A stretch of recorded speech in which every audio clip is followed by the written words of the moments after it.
الرحمن الرحیم نماز کے متعلق احکامات و مسائل بیان کیے جا رہے تھے جن میں مفسدات صلاۃ پر کل گفتگو شروع ہوئی۔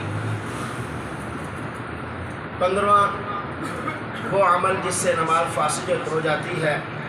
نماز میں اگر کھانسنا اور گلا صاف کرنا ایسی صورت میں ہو کہ جس سے حروف پیدا ہو جائیں اور یہ بغیر عذر کے ہو تو نماز ٹوٹ جاتی ہے۔ اگر عذر ہو، گلے کے اندر کوئی چیز پھنس گئی ہے اور تکلیف ہے، نماز پڑھنی مشکل ہے، پھر تو ٹھیک ہے، لیکن ایسے ہی گلا صاف کرتے رہنے سے اگر کرتے کرتے اگر کوئی لفظ بن گیا، 2 حرف مل کر، تو نماز ٹوٹ جائے گی۔ اور عام طور پر بعض دفعہ بڑی حیرانگی ہوتی ہے، بھئی نماز تو امام پڑھا رہا ہے، قرات بھی امام نے کرنی ہے، تو پیچھے نمازی حضرات پتہ نہیں گلا کس لیے صاف کرتے رہتے ہیں۔ اب ایک تو ہے بعض دفعہ آدمی ہوا یا کوئی ایسی چیز گلے میں آ کر وہ خشکی سی بن جاتی ہے، وہ برداشت سے باہر ہے، وہ تو ٹھیک ہے، لیکن بغیر ایسے ہی کنارے سے گلا صاف کرنے کے بعد آگے پھر دوسرے کنارے سے پھر پیچھے سے، بھئی آپ نے تو نماز پڑھانی نہیں، تو اس لیے احتیاط کرنی چاہیے۔ یہ نماز کے خشوع اور خضوع کے خلاف ہے، بار بار گلا صاف کرنا، بار بار ہاں کرنا، اور پھر کچھ ایک تو ایسی بھی عادت ہوتی ہے ناک چڑھانے کی، وہ تو بہت ہی برا عمل ہے، بہت ہی برا عمل ہے۔ وہ نماز پڑھتی ہوئے بعض دفعہ ایسے کوئی کر بیٹھتا ہے، ساری نماز میں وہ ستیہ ناس ہو جاتا ہے، تو ساتھ والوں کا کیا حال ہوگا؟ یہ اخلاقی طور پر ایک ناپسندیدہ چیز ہے، ناک سے بلغم کے اوپر زور سے چڑھانا، ساتھ والوں کو بیچارے کر ہی کھڑا ہونے مشکل ہو جاتا ہے۔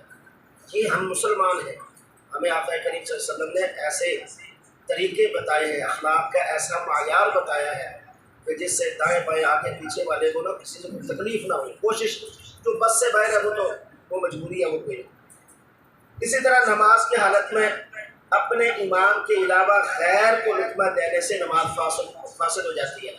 وہ نماز کے اندر نہیں تھا، نماز کے علاوہ اس نے امام کو لقمہ دے دیا، یا نماز میں کوئی تھا اس نے غیر کو لقمہ دے دیا، تو دونوں صورتوں میں نماز ٹوٹ جائے گی۔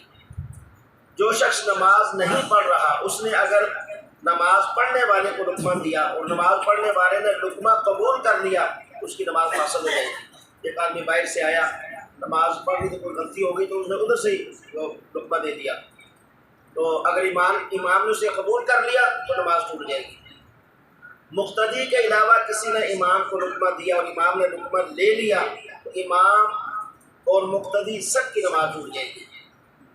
اسی طرح ناپاک جگہ پر سجدہ کرنے سے نماز ٹوٹ جاتی ہے۔ جو 7 اعضاء ہیں سجدے کے ساتھ، 2 ہاتھ یا ہتھیلیاں پوری، 2 گھٹنے، پاؤں کی انگلیاں اور ماتھا اور ناک برابر، اتنے حصے کا پاک ہونا لازمی اور ضروری ہے جس جگہ یہ پڑھ رہے ہیں۔ اگر اتنے حصے میں کسی جگہ گندگی آ گئی تو پھر نماز کی وجہ سے ٹوٹ جائے گی۔ اسی طرح تکبیر پڑھتے وقت اللہ اکبر کے حمزہ کو لمبا کر کے اللہ اکبر پڑھنے سے نماز ٹوٹ جاتی ہے، اور یہ کفریہ کلمہ ہے۔ بعض مساجد سے اذان کی آواز آ رہی ہوتی ہے، اللہ معاف فرمائے، اللہ معاف فرمائے، پتہ نہیں وہ مسجد کے جو انتظامیہ ہے یا وہ مسجد کے جو نظام، پتہ نہیں ان کو اللہ کا خوف میں آپ بھی سنتے ہوں گے، بعض بابے دیر ہوتے ہیں اللہ اکبر اللہ، سنتے ہیں نا ایسے، خاص طور پہ یہ جو گاؤں ہوتے ہیں، کسی کا معاف فرمائے، اور یہ اتنا بڑا جرم ہے، اتنا بڑا جرم ہے کہ آپ سوچ نہیں سکتے۔ اسی طرح اللہ اکبر، یہ ایسے عجیب یہ جملے ہیں کہ کیا بتائیں آپ کو، اور لگے ہیں کوئی پرواہ نہیں ہوتی، کوئی پوچھتا نہیں ہے، نہ انتظامیہ نہ، اور نمازیوں کو ہوتی ہے جوش باز کو، جی اذان دیر دل کر، لیکن سیکھ کر، سمجھ کر، سیکھے بغیر نہیں۔ تو میں الحمدللہ آپ دیکھتے ہیں کہ بالکل سخت اس چیز کے خلاف ہو، کوئی نمازی دے اذان، کبھی کبھار کوئی بہت زیادہ زور کرے، جی شوق ہے، وہ بھی سن کر سیکھ کر ہوتا، ورنہ نہیں۔ آپ نے دیکھا ہوگا اس مسجد سے الحمدللہ کوئی 2 4 6 مہینے بعد، سال بعد ہو گیا تو وہ نہیں ہوتا، ورنہ مؤذن صاحب کے علاوہ کوئی اذان نہیں دے سکتا۔ ان کی ڈیوٹی ہے، ان کی ذمہ داری ہے. ہر ایک آدمی دوسرے کی کرسی پہ نہیں بیٹھ سکتا. دفتر میں جو لوگ بیٹھتے ہیں مہمان آئے گا اس کو اپنی جگہ پہ بیٹھائیں گے، اپنی کرسی پہ کوئی نہیں ہے. یہ جس کی جو ذمہ داری ہے وہی نبھانی چاہیے. آپ اس لیے بتائیں گے آپ بعض مسئلوں کے بعض دفعہ کوئی ذمہ دار بھی ہوتے ہیں. یہ اذان، یہ نماز، یہ بڑا اہم چیز ہے اور اس کے اندر الفاظ کا صحیح ادا کرنا یہ حصہ ہے اس کا، ورنہ بڑا نقصان ہے اس کا. اسی طرح قرات میں اگر فحش غلطی ہو جائے جس سے مفہوم یا معنی بدل جائے پھر بھی نماز ٹوٹ جاتی ہے. اور اسی طرح اذان میں آپ نے دیکھا ہوگا پڑھ رہے ہوتے ہیں اشہد ان محمد، پیارے آقا صلی اللہ علیہ وسلم کے نام کو آپ سنیں گے، اگر معنی سمجھنے والا بندہ ہوگا اس کا اندر ہل جائے گا. ان محمد کا لفظ ہے کہ بے شک محمد صلی اللہ علیہ وسلم وہ اللہ کے رسول ہے. انا کا معنی عربی میں ہے بے شک میں یا بے شک ہم، معنی ہی بدل گیا. بے شک میں یا بے شک نعوذ باللہ ہم محمد ہے تو اللہ کے رسول. ایک الف کو بڑھانے سے معنی بے شک سے متکلم کا بن جاتا ہے. انا اعطینا، بے شک ہم نے آپ کو دینا، اور انا علینا یا بے شک ہمارے اوپر، یا انا مانے بے شک، اور علی بڑھ گیا مانا بدل گیا. بدلی ہوتے ہیں پرواہی. ایک دو دفعہ میں نے بتایا بھی میرے.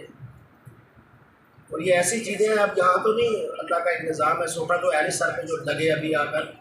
یہ تو معاملات بھی آگے جا کر پتہ چلے گا اگر کوئی سمجھنے والا ہو اور اس کو جاننے والا.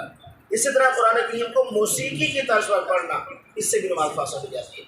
نماز کو دوران دعا میں ایسی حاجت مانگنا جو آدمیوں سے مانگی جاتی ہے، دوران نماز ایسی دعا جو کلام الناس سے تعلق رکھتی ہو، اس سے بھی نماز ہو جاتی ہے.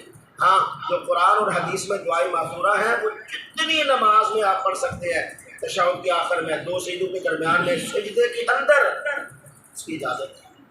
رحمتیں اگر آپ یاد کر کے دعائیں پڑھ کر تو دیکھ لیں. اسی طرح جیسے مثال کے طور پر کوئی آدمی کہے کہ اللہ فلاں عورت سے میرا نکاح ہو جائے یا مجھے اتنے پیسے مل جائیں، فلاں نوکری مل جائے، اس سے نماز ٹوٹ جائے گی. عربی میں بھی مانگنے سے ٹوٹ جائے گی. بالغ آدمی کا سجدے والی نماز میں کہا لگانے سے نماز ٹوٹتی ہے. ہنسنے کے تین انداز ہیں، ایک ہے تبسم، ایک ہے ذہن، ایک ہے کہا. تبسم جو ہے وہ صرف دانت نظر آئے، اس طرح مسکراہٹ، اس طرح نماز ٹوٹتی ہے نا، وضو ٹوٹتا ہے. پھر آگے ہے ذہن. ذہن وہ ہے جو اپنے کام سن رہے ہیں، اس سے نماز ٹوٹ جائے گی. اور کہا دو چار آدمی آگے بھی سن رہے ہیں، اس سے نماز بھی ٹوٹ گئی، وضو بھی ٹوٹ گیا، دوبارہ جا کے وضو کر کے آنا پڑے گا. اسی طریقے سے نمازی ایک رکن نماز کا ادا کرنے کی مقدار تک اگر خدا نہ خواستہ ننگا ہو جائے پھر بھی نماز ٹوٹ جائے. دھوتی کسی کو کھل جائے یا اور کوئی ایسا معاملہ تو اتفاقاً ہو جاتا ہے.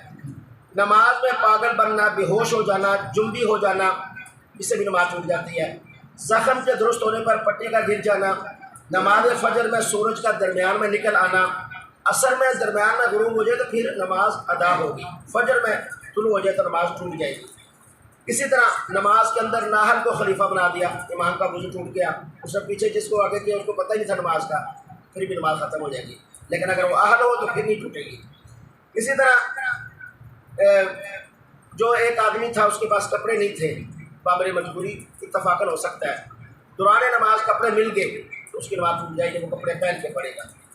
اسی طرح اشارے سے نماز پڑھنے والے کا رکوع سجدے پر قادر ہو جانا، اشارے سے پڑھ رہا تھا پھر اللہ نے صحیح دے دی، ٹھیک ہو گیا تو نماز ٹوٹ جائے گی، دوبارہ پڑھے گا. دوران نماز مدت مسح کا پورا ہونا، موضوع پر جو مسح ہے وہ دوران نماز ہی پورا ہو گیا اس کا تو اس کی بھی نماز ٹوٹ جائے گی، دوبارہ جا کے کیا کرے گا، یا تو اتار کے پاؤں دھو کر پھر آئے گا.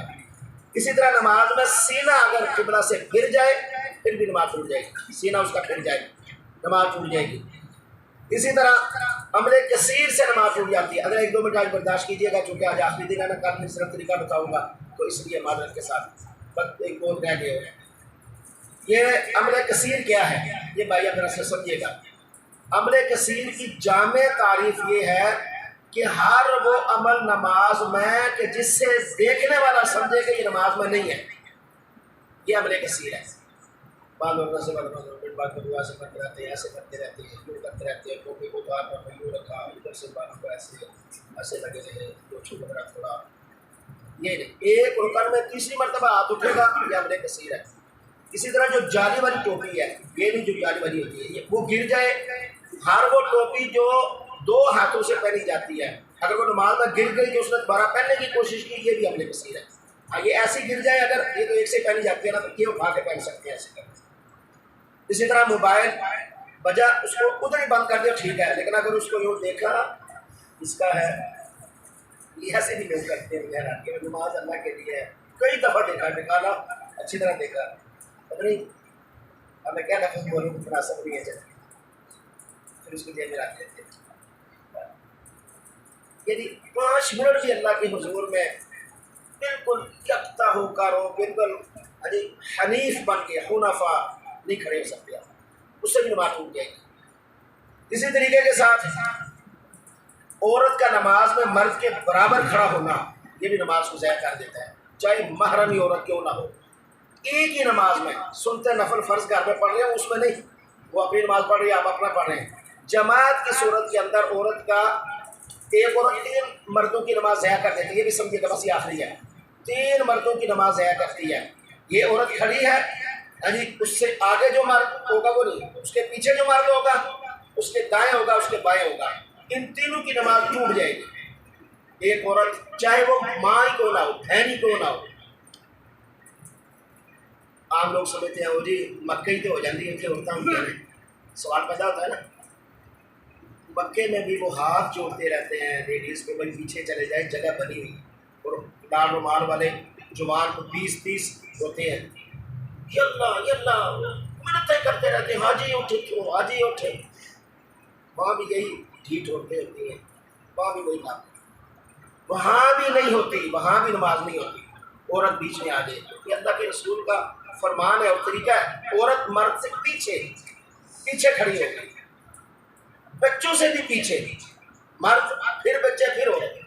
تو آپ عمرے پہ حج پہ اللہ پاک سب کو اپنے حبیب کے صدقے فیملی سمیت توفیق بخشے، وہاں بھی لوگ کھڑے ہو جاتے ہیں، میں تو کتنی بار بایا، بعض دفعہ پہلی رکعت ضائع ہو جاتی ہے ڈھونڈتے ہوئے، ادھر دیکھیں پھر عورت، ادھر جائیں پھر عورت، ادھر جائیں پھر عورت، جگہ بڑی مشکل سے ڈھونڈنی پڑتی جہاں عورت نہیں ہوتی، لوگ ادھر کھڑے ہو جاتے ہیں، جان نہیں چھوڑانی، اس نماز کو کما حق کو پڑھنا ہے کہ کل اس کی پوچھ ہوگی، اس لیے عورت دائیں بائیں کھڑی ہوگی تو نماز توڑ دے گی، اسی طرح آگے کھڑی ہوگی، ہاں جو مرد اس سے آگے کھڑا ہوگا اس کو نہیں ٹوٹے کیونکہ وہ نہیں دیکھ سکتا نا پیچھے، اور جو کہا سنا جس قدر اللہ پاک اس پر کامل عمل کی توفیق دے، اور مسائل دینیہ سیکھ کر جو عبادات ہیں وہ بجا لانے کی توفیق دے، الحمدللہ۔